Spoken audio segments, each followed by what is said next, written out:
yung word na rapture. Ibig sabihin nito, actually, hindi talaga siya letra o letra o written na makikita sa Bible. Yung salitang rapture. Pero ang ibig sabihin po ng rapture ay overwhelming joy. So, ang salitang rapture ay kinuha doon sa salitang raptus na tawag dito, Old English. Ang ibig sabihin nito ay bliss. So, yun po yung ibig sabihin. Pero, isa po yung puso ko sa class. Sa Bible po, pwede yung rapture is synonyms doon sa salitang translation. At yung isa yung nakalagay sa letra o letra biblical, caught up ang ibig sabihin, ang nakasulat talaga doon sa Bible verse.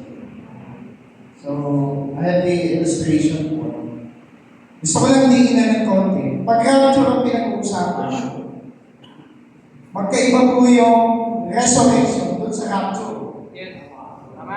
Okay? So, dito sa illustration ko na to, pagka doon po sa pinaka-unahan, kung nakikita po ninyo dito, kung ang Panginoon Jesus ay namatay at muling nabuhay, meron siyang kasama. Yes. At ang kasama niya ay yung mga resurrected saints, which is the Old Testament saints. Pero may isang event sa Bible na parang hindi siya, yan yung binabanggit kanina ni Pastor dito, the mystery of God. Yan yung nandun sa, at itong rapture na iba dun sa translation, resurrection, iba po yan, ay isang event na napakahalaga at kakaiba. Yes. Amen. Hindi po yan katulad nung, dito po yung resurrected saints, umakyat. Pag-akyat ng Panginoon, may kasama sa tiyan, hindi po yan rapture. Resurrection. Resurrection po yan. Yes. Yung from dead, they will rise, ibabalik yung ating katawan, pero katawang walang kasalanan.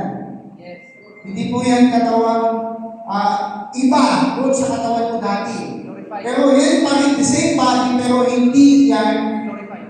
makasalanan, yan ay glorified body. So pagdating po dito, ito mamaya ko ito, i-reserve ko ito sa Panginoon. Kasi dito yung events na dapat hindi ma-miss ng mga tao ngayon. Kasi pag ito na-miss, ito yung pupuntahan niya. Dito po sa part ko na. Pasensya na po, bro. Yung isa pong events. Dito po, magkaiba po ang rapture sa second coming. Yes. Magkaiba ang rapture sa first coming and second coming. Yes. Hindi pa may third coming. Wala sila, hindi ko alam paano nila yun. Pero yung rapture na binabanggit ko kanina, yun ay secret coming of the Lord. Yes. Hindi po siya exclusive para sa lahat. Kung mamimiss mo yan, dito ka papasok.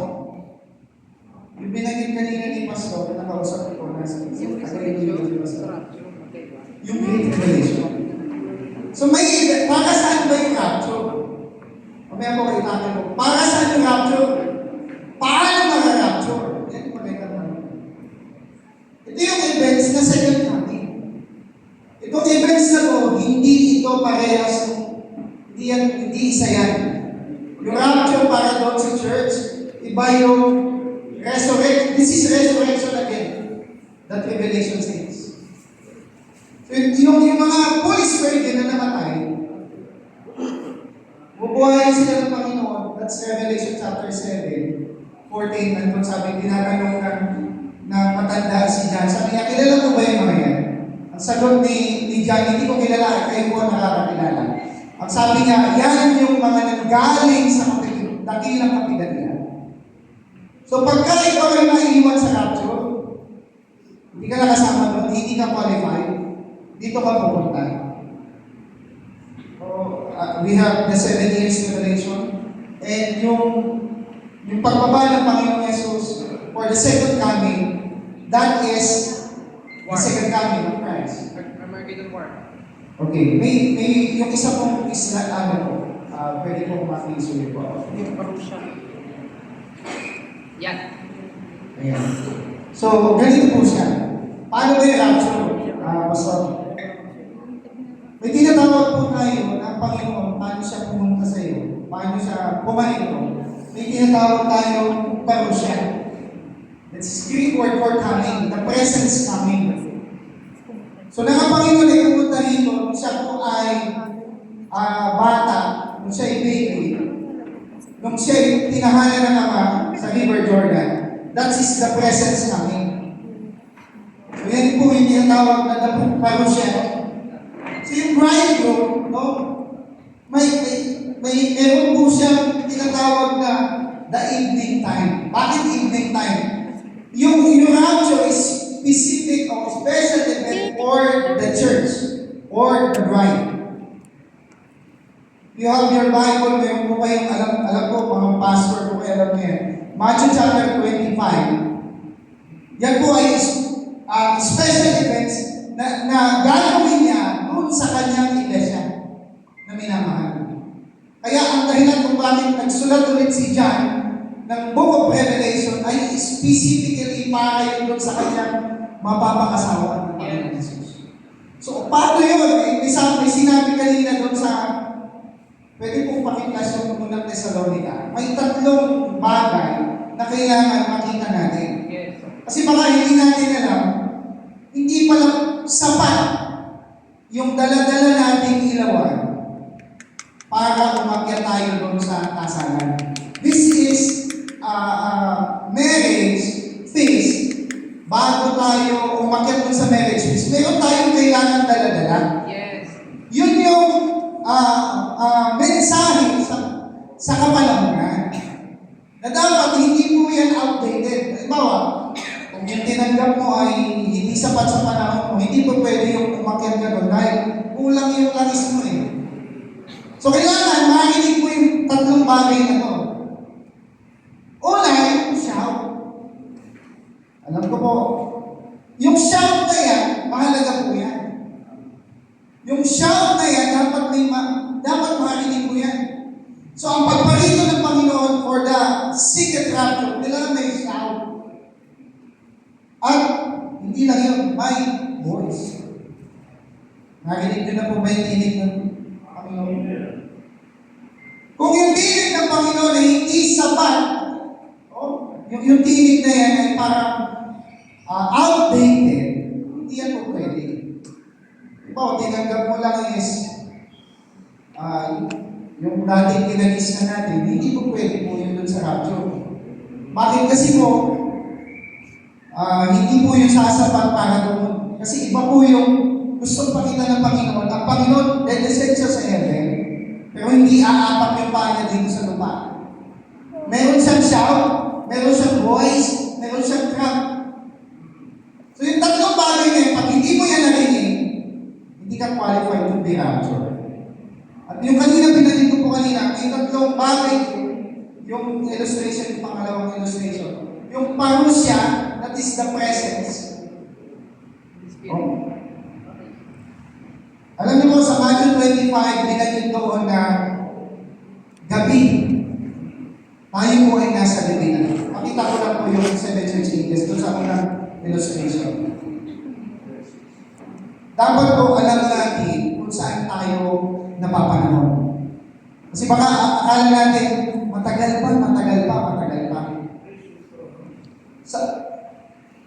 Ang Panginoon po, nung pag-akyat niya sa langit, sabi niya kay Pedro, pakainin mo ang aming tupa. 3 beses na pinakit yun. Kasi he's talking to the 7 church ages. And, Pastor, saan na ba tayo ngayon? Nandito na po tayo sa uling panahon. We are in the evening time. Alam niyo, binanggit pa kanina, 1 Timothy chapter 3. Ang mga anak natin, matigas ang ulo, lovers of money, lovers of pleasure. Yan po, nandun tayo sa Laodicean age. Eh, ang problema, kung ang mensahe na narinig mo, ang dala-dala mo pang mensahe yun, ay hindi shout, voice, and drum, at yung dala-dala mong mensahe nasa panahon ni Luther, hindi po yan sapat para dito. Para umakyat ka papunta doon sa rapture. So, ang gusto kong i-pinpoint dito, bakit mahalaga yung mensahe na nagpapanahon sa panahon natin, kasi yun po yung ating damit para doon sa kasalan. Pag hindi sapat yung damit mo at hindi po yan fine limit, hindi po kayo ikaw pwedeng pumunta doon. Sabi ng Bible, nakakita siya na hindi nakadamit pang kasal eh. Diba yung kasalan po yan eh. Itong rapture po ay kasalan ng bride at ng groom. Pag hindi po appropriate yung damit ninyo, papalabasin kayo. Saan ka ba? Hindi nakadamit pang kasal ito. Ay ano pong sabi doon? Dinala yun sa labas. Ginamo sa kapusin at dalhin doon sa labas. Ano? Ang binanggit doon, nagkakalit ng ngipin eh. So pag hindi sapat ang mensahe na tinanggap mo, pag sinabi ko pong mensahe, yung narinig mo at naipamuhay mo, pwede meron tayong Christian living, pero hindi naman natin alam kung ano yung dahilan kung bakit merong Bible, bakit may ganitong mensahe. Yun po yung magbibigay sa inyo ng damit pagkasal. Kaya nararapat ka dun sa marriage supper of the Lamb. So, ano po yung gusto ko pong i-pinpoint yan? Yung rapture ay napakahalagang events po na hindi ma-miss na kahit sino. May nakalagay po sa Matthew chapter 7 verse 21. Pwede po paklas dito. Alam niyo po ba, ang greatest disappointment na hindi kasama sa rapture, alam niyo po ba pati kahit binigyan, kahit soko, nagpapakilala, mananampalataya siya pero hindi siya kasama. So pwede pa lang umaten ka ng church, hindi ka kasama. Yes.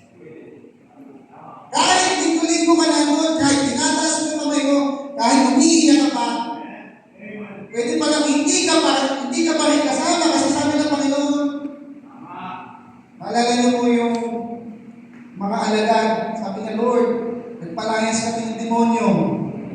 Yung mensahe na abot nila po signs and wonders lamang. Yes. Oh, gusto lang nila yung umiiyak, nag-speak in tongues. Pero kulang yun.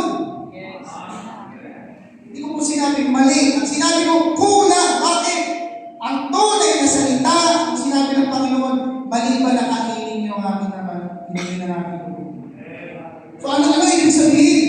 Yung full revelation of the word, yun ang dapat mong makain. Yun yung dapat mong marinig. Yun yung dapat mong ibihis. Kasi sabi niya, yung will ng Father, ito yung will ng Father.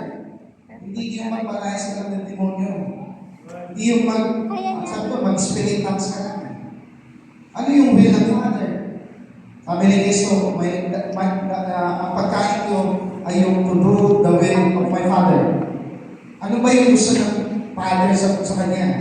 Balik po ako doon sa illustration. Meron pa akong 10 minutes. Dito po.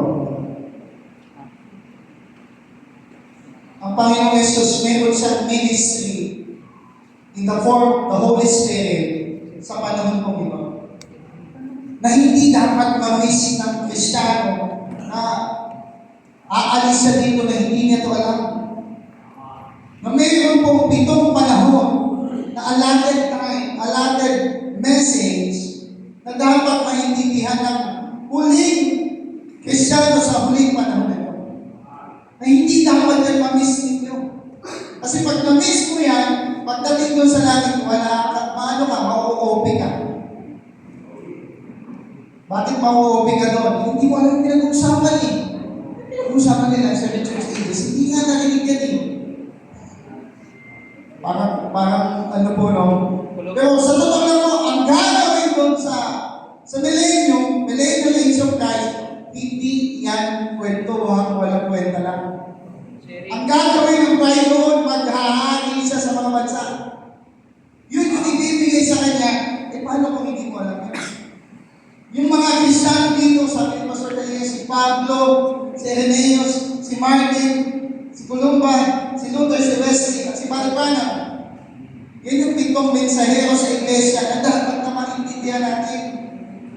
Kasi pag hindi mo ito narinig, anong sabi ng Bible? Halimbawa, narinig nyo na po ito ngayon. Dapat itanong natin ito, ano ba yun? Ano sinabi ng pastor na yun?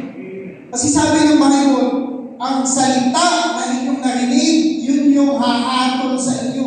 Yes. Pag hindi ninyo pinakinggan yung tinig ng Diyos sa huling panahon ito, hahatulan po kayo. Hindi po hahatulan ka. Yung salita, tatanungin ng Panginoon, ano ginawa mo doon sa narinig mo? Umattend ka ng minister's meeting, hindi mo naman pinakinggan. Nag-cellphone ka lang. Yes. Ministers na nga, nag-cellphone pa. Ano lang po yun. So, ayan po yung 7 church ages. At alam natin, sa huli, tingnan niyo po yung tayo po ay nandito na sa Laodicean age. Nasa Revelation chapter 3, verse 14. Anong kalagayan ng church ngayon? Pwede po paklas, kapatid. Yan po po 7 minutes.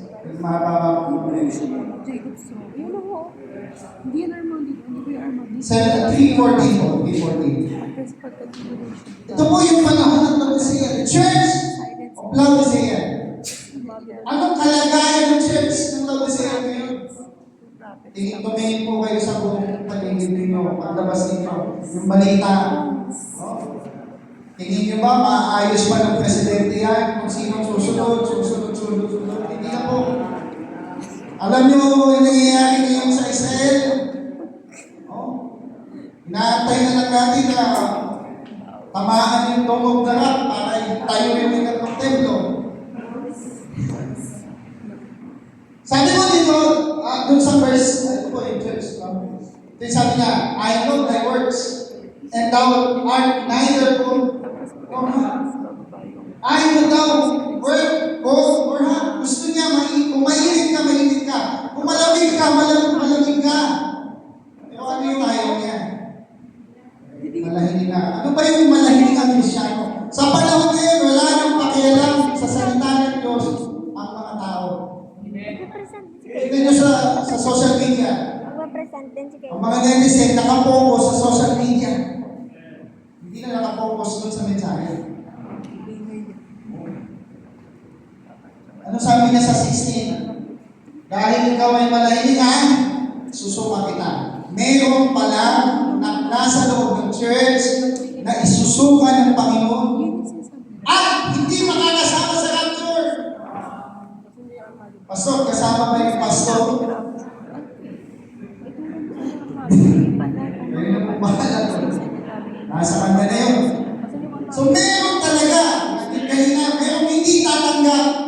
That is beyond time. Nakita ng Diyos na hindi talaga tatanggap. Pero yung sitwasyon ngayon, merong sumama, pero later on, natisod. Tinanong ng Panginoon, kayo din ba aalis? Natisod na yung ilang libo yung pinakain ng Panginoon eh. Ang gusto nun, yung signs and wonders, ang gusto nun yung pinapagaling sila physically, pero ang problema, hindi papagaling yung puso. Yung kaluluwa, wala pa yung word dun sa kaluluwa niya. Kaya sabi nung, grabe naman to. Alam ko ba, yan yung Messiah? Bakit pinapakain tayo ng laman na dugo niya? Yan po yung sabi nung, natisod halos na. Sino lang yung nag-stay? Yung 12. Ang problema na, naglag pa yung isa. Naging 11 na lang. Kasi may satanas doon sa loob eh. Yung 12, may isa pa doon na lilig-ligin pa, makukuha pa ni satanas. Sabi ni, tingnan niyo po si Peter. Kahit anong pilit, yung demonyo, nakunin si Peter. Sabi ng Panginoon, alam mo ba Peter, kinukuha ka na ng demonyo sa akin eh. Pero ayaw. Bakit? Kasi ang puso ni Peter, ayaw niya. Sabi niya, tinanong niya si Peter. Ikaw din pa alis, kayo din pa alis. Sana tisod yung 5,000 na kasama nila.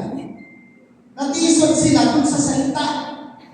Dun sa mensahe na napapanahon. Kasi kaya nagmensahe ang Panginoon ng ganung bagay na matigas. Kasi hindi na napapanahon na puro gatas lang ang naririnig mo. Yes. Ang gatas na yan, para yan sa bata. Pero yung matigas, para yan dun sa mga mature Christian. Yes. Eh bakit ka mag-iisip dito? Parang tingin mo, nakita mo, narinig mo, parang yung mensahe niya. Ano sabi ng Bible? Dapat magtanong ka. O alam mo na, bago yan sa paninig mo, huwag ka magtaka. Baka kulto ito Hindi po ganun. Dapat mas lalo pa lumapit sa Panginoon. Hindi ko alam yung sinisip dito May 7 church leaders pala. May 7 messenger pala. So dapat tanungin po natin, bakit may ganun? Bakit doon sa sa church na pinagalingan ko walang ganyan? Dahil alam ko po na sabi ng Bible, napapanahon na, John chapter 4 verse 23, tingnan niyo po ito. Ang tunay na worship, hindi yan worship na umiiyak, tapos bumubulong, kumatanong-tanong. Hindi po yun ang worship. Yes. Amen. Sabi niya, but the hour cometh, and now is when the true worshiper shall worship the Father in spirit and in truth. Paano mo siya sasambahin sa katotohanan kung wala kang ganang alamin yung hindi mo pa naririnig na mensahe? Ayaw mong pakinggan, parang alam ko na yan, galing ako sa Bible school. Kung hindi mo narinig yan sa iba, tapos hindi mo narinig, magtanong ka dito. Marami pong pasatero. Itanong natin, ano ba yung mensahe na meron kayo na wala kami? Na kailangan namin marinig. Sabi ko kanina yung tatlong mensahe. The shout, the voice, the trump of God. Mahalaga po yung last na po. Yung last na. Yung sabi doon ng Romans 12, ito yung worship. 1 minute na lang. Sabi mo niyan, listen ye therefore, brethren, by the mercies of God, that ye present your bodies a living sacrifice, holy, acceptable unto God, which is your reasonable service. Verse 2. That be not conformed to this world, but be transformed. Yung isa pong ibig sabihin ng rapture is transformation. Yes. So bakit transformation? From within, magbabago yung ugali mo. Then later, magbabaguhin yung katawan. Anong klaseng tao na ang tao pagka na-rapture? Superman. Kaya niya nang lumusot sa pader. Kaya niya mag-teleport. Kaya niya umakyat kung saan. Kilala niyo po yung tao na umakyat sa langit. Kahit buhay pa siya. Tapos nakabalik. Si John. Hindi lang si John. Si Paul. Sabi ni John, I was in the Spirit on the Lord's Day. No? Sabi nga ni Paul, mayroon akong nakikilalang tao na na-call in paradise. No? While he is in the present time, kaya niya umakyat yung kanyang spirit and soul, kaya umakyat doon sa dimension na yun. Ano po yun? No? Yun po yung rapture, spiritual rapture. Then later on, physical rapture. Last na verse po yan, yung binanggit kanina. In the twinkling of an eye, mabilis po yan Hindi yan mabagal. Mababago yung katawan mo. 1 Corinthians 15, binanggit ko kanina, mystery yun, na hindi alam ng lahat. Kasi secret yun.